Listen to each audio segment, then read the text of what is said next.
नमस्कार दोस्तों, मैं शिल्पी स्नान स्वागत करती हूँ आप सबका मेरे चैनल बात निकलेगी तो फिर दूर तलक जाएगी।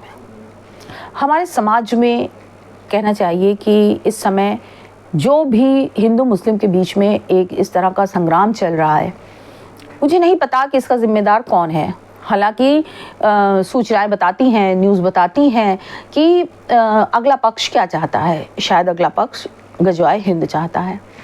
अब बहुत समय तक सनातनी सोते रहे, उन्हें इस बात पे फर्क ही नहीं पड़ रहा था कि हमारे देश में एक वर्ग किस प्रकार से, जो आज़ादी के बाद धर्म के नाम पर दो देश ले लेने के बावजूद जो हमारे देश में कुछ लोग टिके हुए हैं, शायद वो इसी ध्येय के साथ, इसी लक्ष्य के साथ, इसी एम्बिशन के साथ, इसी एम के साथ टिके हुए हैं कि कल को वो भारत को गजवाए हिंद बना देंगे।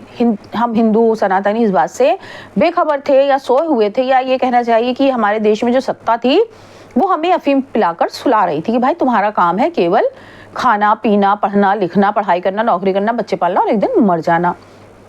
लेकिन जब देश में मोदी गवर्नमेंट आई, मोदी गवर्नमेंट ने जब ये अंदर की चीज़ों को देखा, समझा और परखा, उन्होंने इस चीज़ को जब देखा तो उनको लगा कि हमें हमारे देश के अस्तित्व को, हमारी संस्कृति को, हमारे नाम को बचा करके रखना ही पड़ेगा, वरना इसमें बुरा मानने जैसी कोई भी बात नहीं है। उनका अपना इतिहास बताता है इस्लाम का कि उन्होंने जहाँ जो उनका ओरिजिन है, अगर उसे छोड़ दें तो जितने भी देश में उनके 56-57, पूरे भी विश्व में उनके जितने भी 56-57 मुल्क हैं, वो सब कब्जाए हुए हैं, कहीं ना कहीं से छीने हुए हैं, किसी ना किसी के लिए हुए हैं। और आज भी जिस प्रकार से जगह जगह पे किसी मदरसे में, किसी मस्जिद में, या बहुत सी ऐसे धार्मिक उनके मौलाना हैं, उनके धार्मिक गुरु हैं जो लोगों को शिक्षा दे रहे हैं कि भारत को उन्हें गजवाए हिंद बनाना है। अब हिंदू पक्ष भी तन करके खड़ा हो गया कि भाई आपके इतने देश हैं, इतने मुल्क हैं, आप हमारे देश को गजवाए हिंद क्यों बनाएंगे। अब इसको लेकर के हिंदू समाज, जो कि इतना सहिष्णु हुआ करता था, इतना शांत हुआ करता था, इतना कहना चाहिए कि उसके अंदर ये था कि हाँ सब सर्वधर्म संभाव को लेकर के चलने वाला था, उसके अंदर भी ये फीलिंग आ गई कि नहीं भाई, तुम हमारे देश को गजवाए हिंद नहीं बना सकते। अब उसने नारा दिया कि हम अपने देश को भगवाए हिंद बनाएंगे। देखा जाए तो हिंदुओं की इस बात पे जिसको भी ऑब्जेक्शन होता, चाहे वो सपा हो, चाहे वो कांग्रेस हो, वो बेवकूफ़ हैं, वो मूर्ख हैं, वो लॉजिकल बात नहीं करते हैं, वो तर्कहीन बात करते हैं सिर्फ अपने वोट बैंक के चक्कर में। वो सोचते हैं कि अगर हम मुसलमानों को अपने हिंदुओं से काट के भड़का करके रखेंगे तो हमारा वोट बैंक बना रहेगा।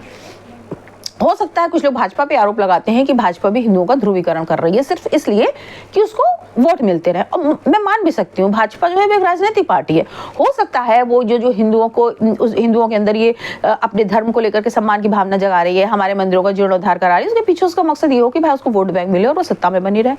तो हम हिंदुओं को भी ये फर्ज है कि भले भाजपा ये अपने मतलब के लिए कर रही हो, लेकिन वो चूंकि हमारे स्वाभिमान को, हमारे आत्मसम्मान को, हमारी संस्कृति को, हमारे सभ्यता को बचाए रखने का प्रयास कर रही है, ना कि उसे बेच देने का प्रयास कर रही है। कांग्रेस ने अपने इतने साल के 60-65 साल के इस राजनीतिक जो हमारे देश पे शासन किया, उसमें क्या किया? उसने पूरी तरह ये किया कि उसने मुसलमानों का कभी कोई भला नहीं किया।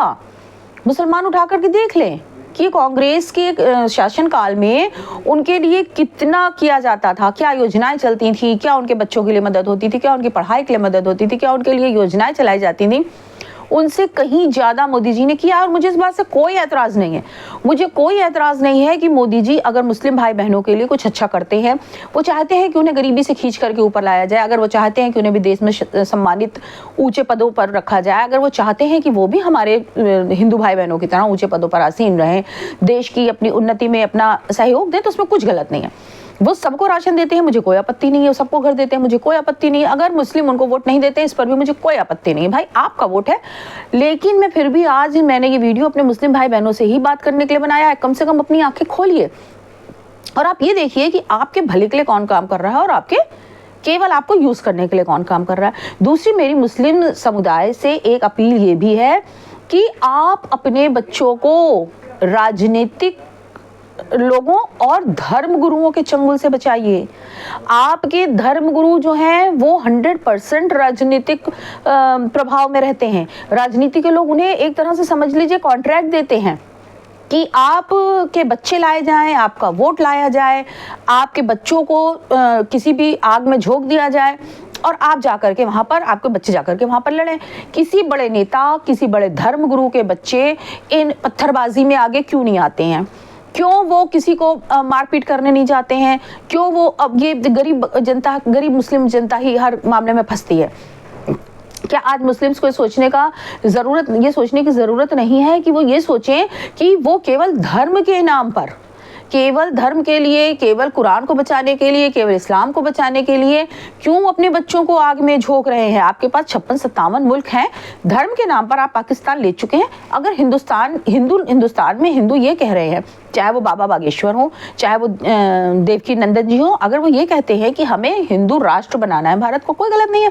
आपने पाकिस्तान को उस समय बना लिया मुस्लिम राष्ट्र, हमने नहीं रोका। हम आज भी नहीं कह रहे हैं कि आप अपने पाकिस्तान को हिंदू राष्ट्र बनाइए या आप उसे सेकुलर कंट्री बनाइए। तो अगर हम अपने देश को, अपनी ज़मीन को अपने हिसाब से हिंदू राष्ट्र बनाना चाहते हैं, उसमें कुछ गलत नहीं है।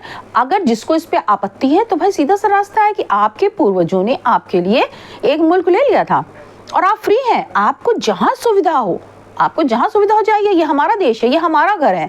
आप इसमें रहने के हकदार हैं, आप इसमें खाने पीने सब चीज़ के हकदार हैं, लेकिन आप इसे गजवाए हिंद बनाने के हकदार नहीं हैं। आपकी गजवाए हिंद, अब हिंदू इतना सशक्त हो चुका है कि आपकी गजवाए हिंद की इस जो पॉलिसी है उस पर वो नहीं चलेगा। अब ये संभव नहीं है कि भारत जो है वो गजवाए हिंद बनाया जा सके इतने आगे निकल आने के बाद, अब हिंदू के इतने जागृत हो जाने के बाद। तो बेहतर यही है कि आप ये सोचने के बजाय कि हर जगह हमें इस्लाम का परचम लहराना है, आप को एग्जिस्टेंस की थ्योरी पर चलिए। आप ये सोचिए कि आप जिस देश में रह रहे हैं उस देश के नागरिकों के साथ मिलजुल कर रहिए और राजनीतिक लोगों के बहकावे में आकर के अपने बच्चों की बलि मत चढ़ाइए। किसी भी राजनेता का और किसी भी धर्म गुरु का ये जो तौकीर रजा है, जो ये चिल्लाता है कि उसने अपने बच्चों को बांध करके रखा है, ये आपको भड़का रहा है। ये अपने बेटा बेटी पोता पोती कोई तो होंगे इसके, ये किसी पत्थरबाजी में उनको आगे लेकर के क्यों नहीं आता है? वो क्यों बेचारे गरीब और छोटे तबके के मुसलमान को आगे ढकेल देता है? इसीलिए क्योंकि उसको पता है कि वो आपको भेड़ बकरी की तरह चरा सकता है, इसलिए वो आपको भेड़ बकरी की तरह चराने का प्रयास कर रहा है। आप ऐसे भेड़ियों की बातों में बिल्कुल मत फंसिए। अपना देश, अपना मुल्क, अपना घर, अपने बच्चे सब संभाल कर चलिए। हिंदुओं के साथ आपको कोई खतरा नहीं है, इस बात की गारंटी आपको हमारे देश की सरकार दे रही है। इसके अलावा एक प्रार्थना है, गजवाए हिंद का ख्याल छोड़ दीजिए, भारत में वो संभव नहीं है। इसलिए मर करके अपनी बलि देना, अपने बच्चों की बलि देना कतई भी लॉजिकल बात नहीं है। इसी संदेश के साथ मैं आज का अपना वीडियो यहीं समाप्त करती हूँ। मिलते हैं, बात निकलेगी तो फिर दूर तलक जाएगी कि किसी अगले एपिसोड में। तब तक के लिए जय हिंद, जय श्री राम।